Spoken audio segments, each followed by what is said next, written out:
2 Corinthiens chapitre 7.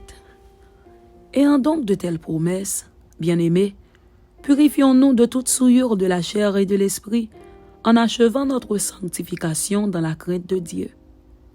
Donnez-nous une place dans vos cœurs. Nous n'avons fait tort à personne. Nous n'avons ruiné personne. Nous n'avons tiré du profit de personne. Ce n'est pas pour vous condamner que je parle de la sorte, car j'ai déjà dit que vous êtes dans nos cœurs à la vie et à la mort. J'ai une grande confiance en vous. J'ai tout sujet de me glorifier de vous. Je suis rempli de consolation, je suis comblé de joie au milieu de toutes nos tribulations. Car depuis notre arrivée en Macédoine, notre chair n'eut aucun repos. Nous étions affligés de toute manière, lutte au dehors, crainte au dedans. Mais Dieu, qui console ceux qui sont abattus, nous a consolés par l'arrivée de Tite, et non seulement par son arrivée, mais encore par la consolation que Tite lui-même ressentait à votre sujet. Il nous a raconté votre ardent désir, vos larmes, votre zèle pour moi, en sorte que ma joie a été d'autant plus grande. Quoique je vous ai attristé par ma lettre, je ne m'en repens pas. Et si je m'en suis repenti, car je vois que cette lettre vous a attristé, bien que momentanément, je me réjouis à cette heure, non pas de ce que vous avez été attristé, mais de ce que votre tristesse vous a porté à la repentance, car vous avez été attristé selon Dieu, afin de ne recevoir de notre part aucun dommage. En effet, la tristesse selon Dieu produit une repentance à salut dont on ne se repent jamais, tandis que la tristesse du monde produit la mort. Et voici, cette même tristesse selon Dieu, quel empressement n'a-t-elle pas produit en vous? Quelle justification, quelle indignation, quelle crainte, quel désir ardent, quel zèle, quelle punition. Vous avez montré à tous égards que vous étiez purs dans cette affaire. Si donc je vous ai écrit, ce n'était ni à cause de celui qui a fait l'injure, ni à cause de celui qui l'a reçu. C'était afin que votre empressement pour nous fût manifesté parmi vous devant Dieu. C'est pourquoi nous avons été consolés. Mais, outre notre consolation, nous avons été réjouis beaucoup plus encore par la joie de Tite, dont l'esprit a été tranquillisé par vous tous. Et si devant lui je me suis un peu glorifié à votre sujet, je n'en ai point eu de confusion.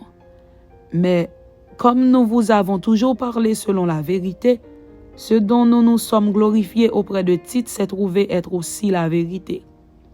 Il éprouve pour vous un redoublement d'affection au souvenir de votre obéissance à tous et de l'accueil que vous lui avez fait avec crainte et tremblement. Je me réjouis de pouvoir en toutes choses me confier en vous.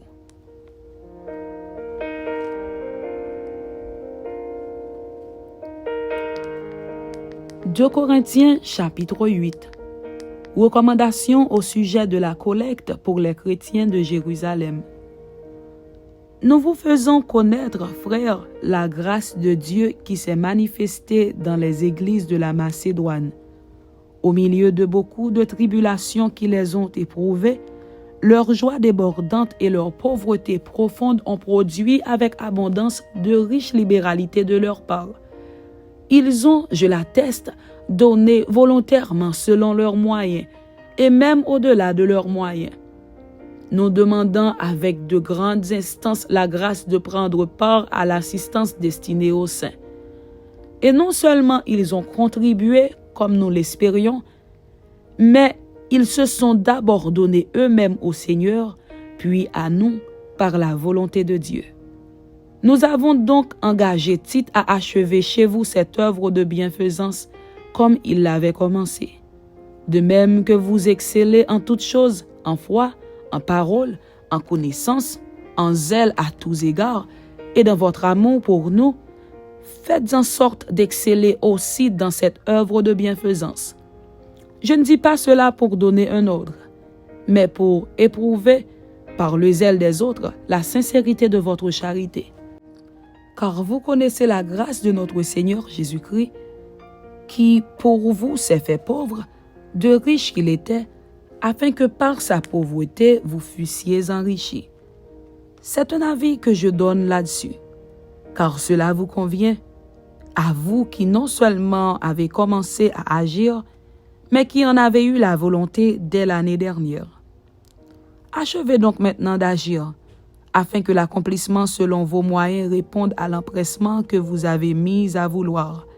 La bonne volonté, quand elle existe, est agréable en raison de ce qu'elle peut avoir à sa disposition et non de ce qu'elle n'a pas. Car il s'agit non de vous exposer à la détresse pour soulager les autres, mais de suivre une règle d'égalité. Dans la circonstance présente, votre superflu pourvoira à leurs besoins, afin que leur superflu pourvoie pareillement au vôtre, en sorte qu'il y ait égalité, selon qu'il est écrit, celui qui avait ramassé beaucoup n'avait rien de trop, et celui qui avait ramassé peu n'en manquait pas. Grâce soit rendue à Dieu de ce qu'il a mis dans le cœur de Tite le même empressement pour vous, car il a accueilli notre demande, et c'est avec un nouveau zèle et de son plein gré qu'il part pour aller chez vous. Nous envoyons avec lui le frère dont la louange en ce qui concerne l'Évangile est répandue dans toutes les églises, et qui, de plus, a été choisi par les églises pour être notre compagnon de voyage dans cette œuvre de bienfaisance que nous accomplissons à la gloire du Seigneur même et en témoignage de notre bonne volonté. Nous agissons ainsi afin que personne ne nous blâme au sujet de cette abondante collecte à laquelle nous donnons nos soins, car nous recherchons ce qui est bien, non seulement devant le Seigneur, mais aussi devant les hommes. Nous envoyons avec eux notre frère dont nous avons souvent éprouvé le zèle dans beaucoup d'occasions et qui en montre plus encore cette fois à cause de sa grande confiance en vous. Ainsi, pour ce qui est de Tite, il est notre associé et notre compagnon d'œuvre auprès de vous. Et pour ce qui est de nos frères, ils sont les envoyés des églises, la gloire de Christ. Donnez-leur donc, à la face des églises, la preuve de votre charité et montrez-leur que nous avons sujet de nous glorifier de vous. Amen. C'était 2 Corinthiens chapitre 7 et 2 Corinthiens chapitre 8. Que Dieu vous bénisse. Amen.